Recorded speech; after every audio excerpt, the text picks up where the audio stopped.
Hello, my name is Sunny. I like to play the drums and I love maple bars. Bo asked me to put together some interviews of some of the best teachers on Maui, and so I'm doing that on the other side of the Pacific Ocean.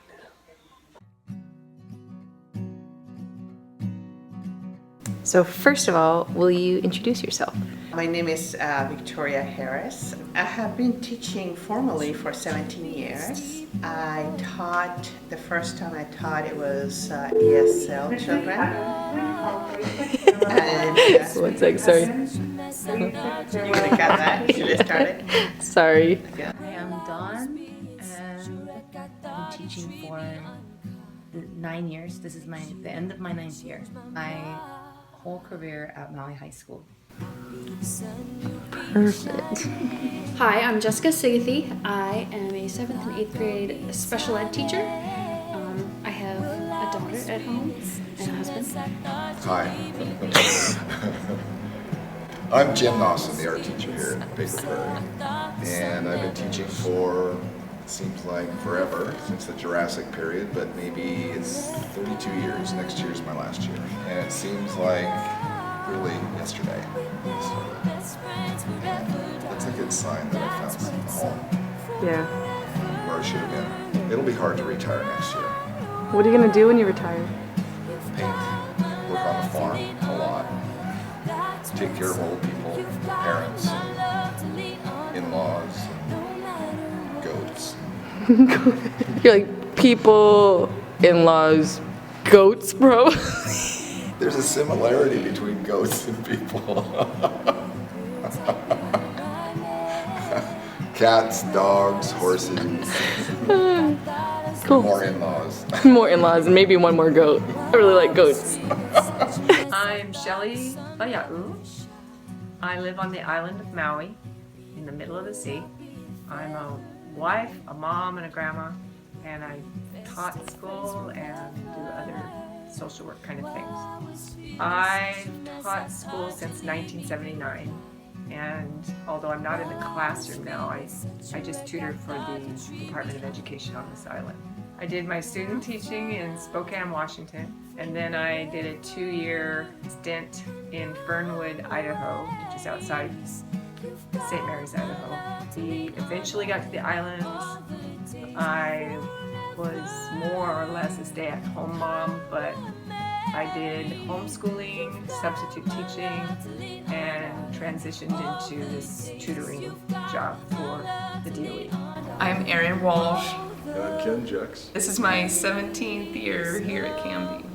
This is my 16th this time around at Canby. I was here from 82 to 92, and I came back in 2000. I went to Lake Oswego for a year. I did energy and water conservation for a year. I worked in an organization back in Pennsylvania doing energy and water conservation stuff and environmental studies. Was it Pennsyltucky or Pennsylvania? And I taught in Moala for 6 years. Hi, my name is Lisa Marie Stills, and I'm a teacher at Maui High School, and I teach 9th and 10th grade English, language arts.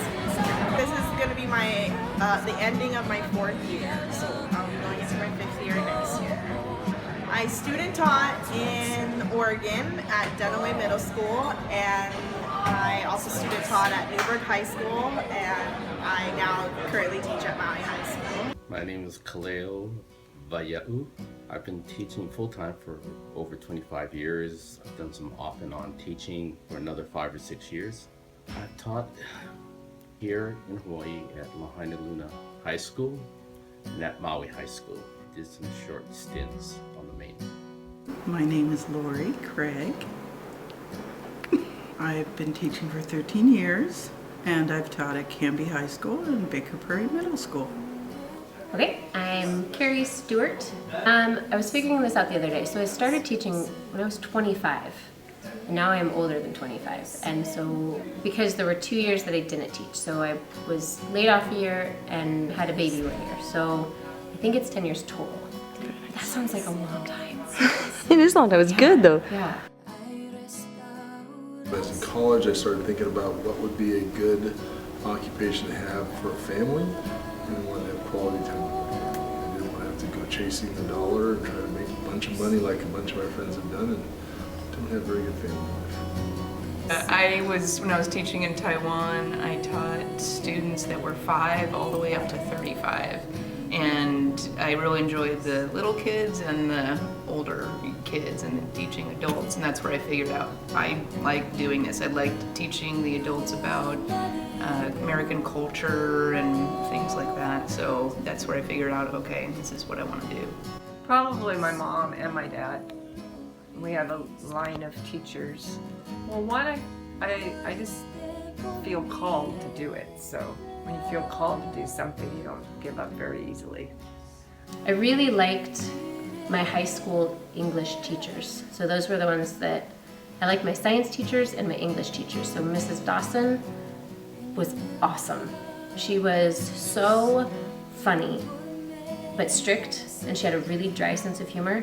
I was scared to death of her when I first met her, and then she's just the best. And Mrs. Sailing in English taught us all of Shakespeare's inappropriate jokes in like Romeo and Juliet, and there's so much that Shakespeare hid in there that I had no idea, and so she opened that up to me.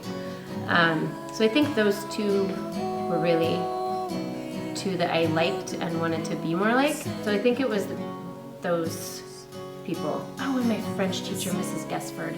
Just a nice lady. I just liked my teacher. You know, I had great teachers who I liked. His name is Waia'u. He told me that I should look into teaching because of the career stability. So he kind of led me in that direction and I just ran with it. On a practical level, it was probably my kids because, or at the time, my son. I needed something secure and right out of college. Who's your son? Sonny is a really, really handsome guy. But then my dad, who is also a teacher, was the one that kind of suggested it, like dropped the idea in my ear, and at first I really did not want to do that, mostly because my dad was suggesting it, and two, because it wasn't unique, because I come from a family of teachers and I wanted to be unique. But I gave it a shot, tried it out, and felt like it actually was inspiring, like I enjoyed it and kind of came naturally. So the best part of my job is taking a student that thinks that they can't draw, and then by the end they are so confident and they do such amazing work, and light bulbs are flashing and turning on in their head, and they love what they do and they're proud of it. Well, the truth of the matter is that was probably one job that I did not want to do. My mother was a high school teacher in Hilo for 30, 43 years, somewhere in there. So I determined I didn't want to do what she did. Not because she wasn't good at it, she was good at it. At one time I was a social worker and I wanted to be more invested.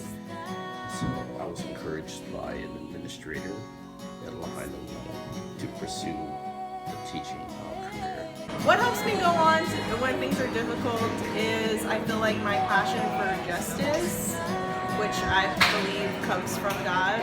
I feel like this is one place that I can make justice happen. I feel like there's a need here. I feel like public education is kind of like an equalizer. This is a place where all types of kids can come. You don't need to be rich, you don't need to be a certain way. They come here, and so I think that this is a great place for justice. And I'm not gonna lie, this is a job that pays me too. So I need money, and that's sometimes why I work. Best part of your job? Kids, the relationships with kids. Getting to know them and really know them. So I feel really lucky this year because I've looped with a bunch of them, so I've had them 2 years. Really like the looping and getting to know the kids and, you know, what's funny about them, especially some of the quiet ones that you don't know. And I have a girl this year who I only have had this year, and it's taken till just recently that she's hilarious and she's so funny and she laughs all the time and she chatters now with the people around her.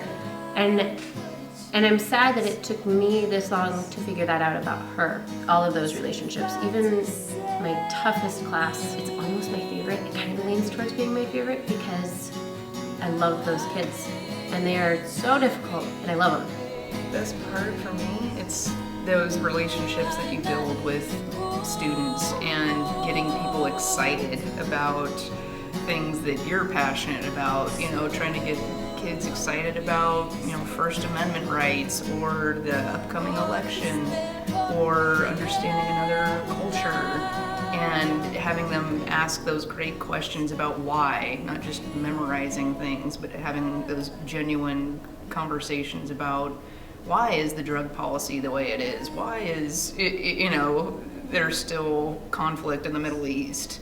So that, along with, you know, running into students later on who have just done amazing things with their life and they tell you how much they appreciated a class or something, those are the moments that I live for. Yeah, I think that teaching social studies is good because we can relate to what's going on in the world, so it makes more sense to them, and they can relate things that are going on, and we can be real about things. And the benefit for me is I think it keeps me feeling younger because I'm around younger minds, and I get to work with awesome people like you, Isabel, and Aaron, because it keeps me young and working with younger people. The other thing would be just whether it's a week later or a month or years and years later, just hearing from a student or parents of a student that they remembered that year they had with you or they learned something is just, it's very encouraging and motivating to keep doing it.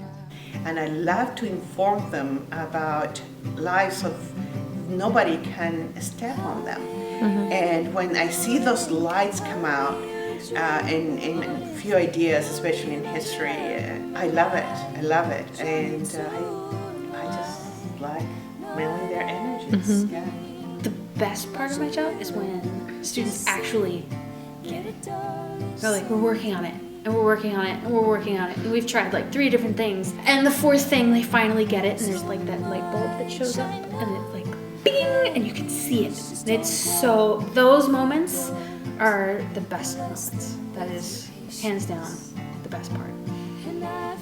Those moments when I see the kids are really being successful, kids that really generally really struggle and have a hard time, and you know, when they kind of get it and find successes, you know, I sort of feel like, you know, I share in those moments, and sometimes they're few and far between. It's fun. I still find it fun. I still consider it a wow that I get to be there every day and get paid. So that itself hasn't been hard, but I think just life combined with teaching gets tough, you know, the demands that it places on you.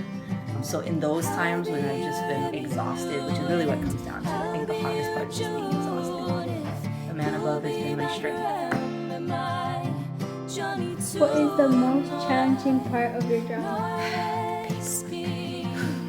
As a special educator, you have to do a lot of paperwork. It's more than just the regular ed teacher. Like, I also teach classes, so I have grades, I have papers to correct, I have all that stuff. But then in addition, I have 35 students that I need to do IEPs, run the meetings, correct the paperwork. Well, 2 things. I think in a classroom, it would be behavioral, classroom management probably for me, although I haven't been in the classroom.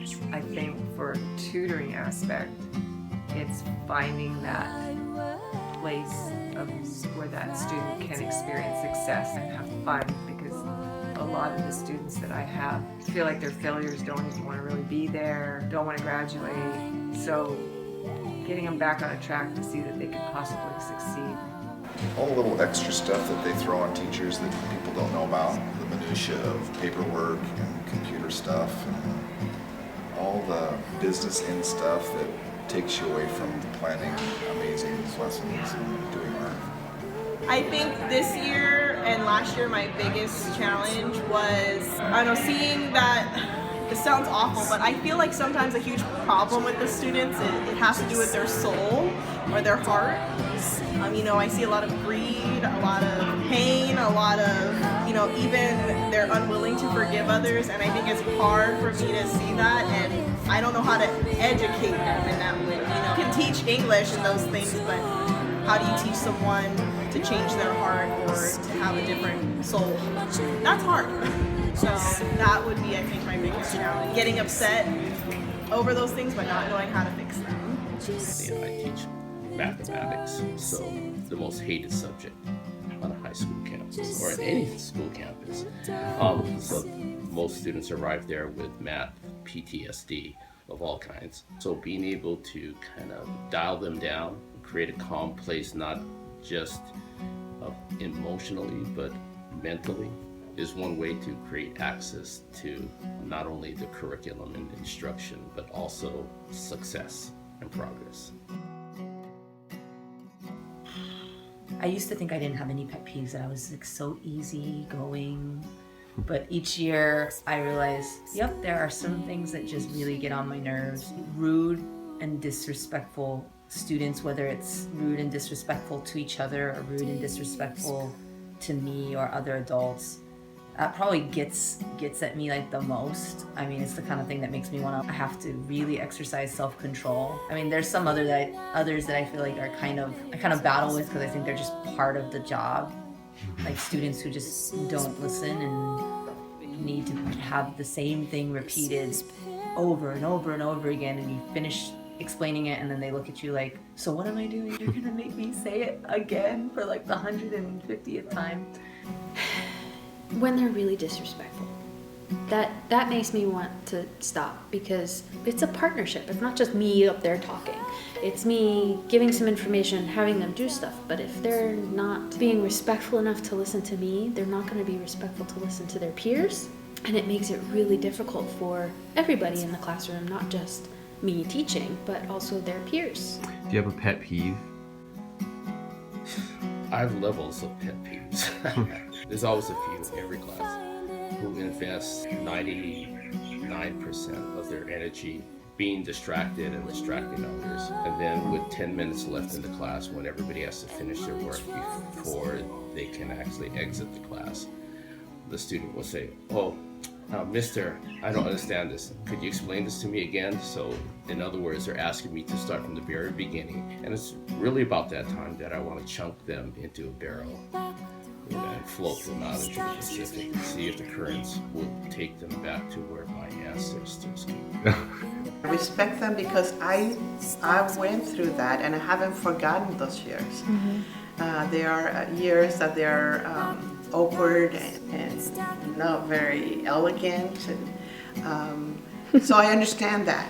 But when they disrespect property or disrespect with words or disvalue my intentions, I think that's when I get a little bit upset. Yeah. Disrespect of anybody, teachers, adults, peers, definitely a pet peeve.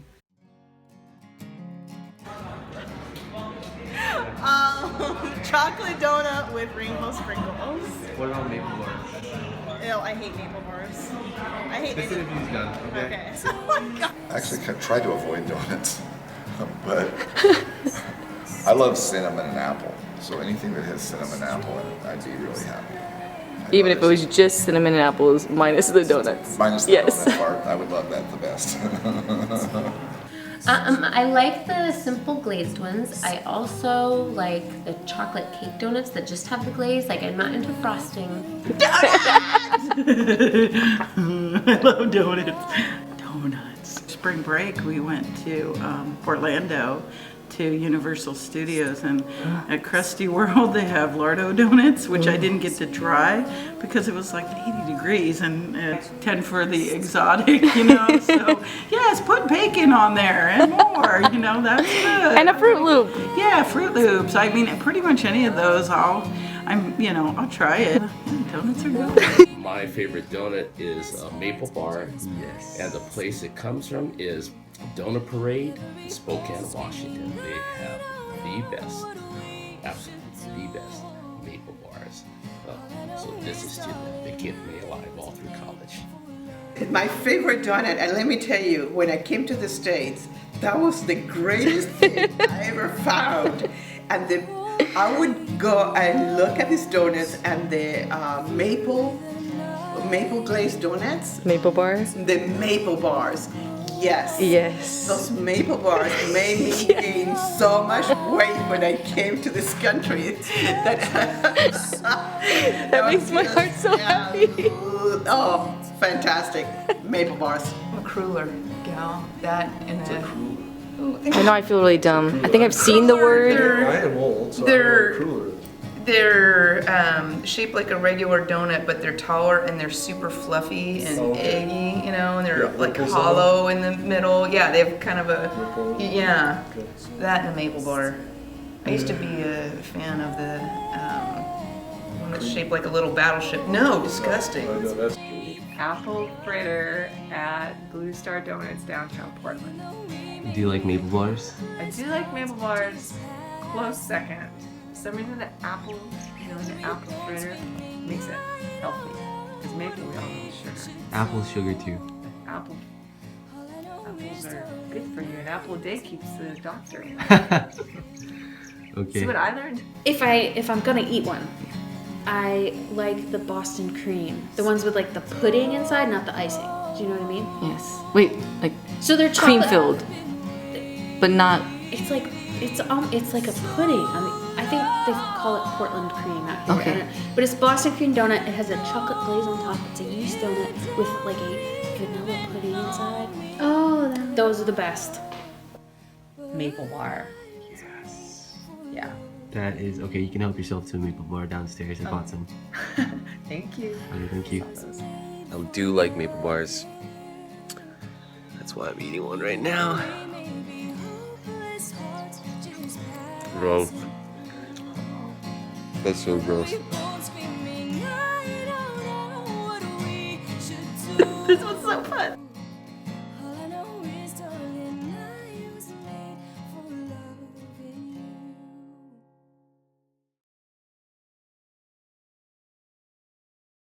For those of you who have subscribed and have stuck around, thank you. I hope this gives you a better picture about how I spend myself when I'm not writing and recording and playing and trying to grow as a musician. Also, thank you so much to the teachers who gave me their time, who shared their words, and gave me a glimpse into who they are as individuals and as educators. Thank you. Thank you for being transparent. And to Sunny Keola for doing the recording back home in Maui, where I'm obviously not right now. So thank you, Sunny. Thank you, teachers. You guys are spectacular. Okay. Bye-bye. What's your favorite thing about Miss Siggy? that she helps me do my homework. Yeah, she does. You can actually put this in if you want to. Okay. Okay. So, I find that it's very relaxing for me to balance things on my head. And I frequently do this for students, just to show them that you have to find sort of your inner zen. And you have to, know what it is. Yeah. And this is it for me. You are so in the right job. Does that look like me, right? That looks like you. What did... Stay fresh, BPMS. That was it. Yeah, I was like, what does Matthew say? Stay fresh, BPMS. Stay fresh, BPMS. Stay fresh, BPMS. Stay fresh, BPMS.